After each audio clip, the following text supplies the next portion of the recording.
Dans les années 1200, il y avait un empire du Mali. Il avait été fondé par Soundiata Keïta. L'empire du Mali avait un État fédéral très organisé, avec un parlement. Vous imaginez, dans les années 1200, un parlement. En Europe, on va juste attendre 6 ou 7 siècles pour arriver à cette chose-là. Et l'État était très organisé, avec une armée, avec un système d'enseignement, avec un trésor public. Il organisait l'extraction et la vente de l'or. Il développait l'agriculture, coton, arachide. Il y avait des centres universitaires extrêmement célèbres à Tombouctou, à Géné ou à Ségou.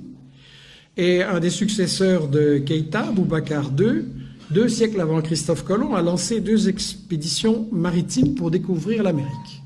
Donc, pour des gens qui ne sont jamais entrés dans l'histoire, c'est pas mal. Et en fait, ce qui est intéressant, c'est que donc, il y avait toute une économie en Afrique et au Mali.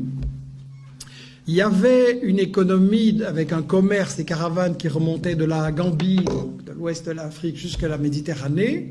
C'était effectivement contrôlé, organisé par les Touaregs. C'était un commerce extrêmement prospère.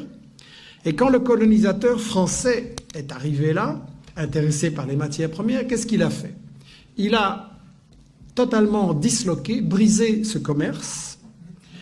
Pour gérer le commerce et l'économie, il a importé des Libanais et des Grecs.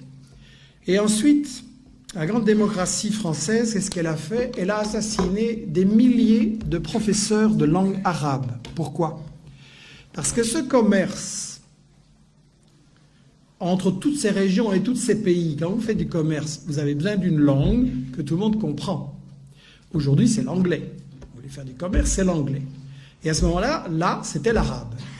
Et donc, si on voulait détruire ce commerce et que tout soit pour l'exportation vers la France, on a massacré des milliers de professeurs d'arabe à l'époque.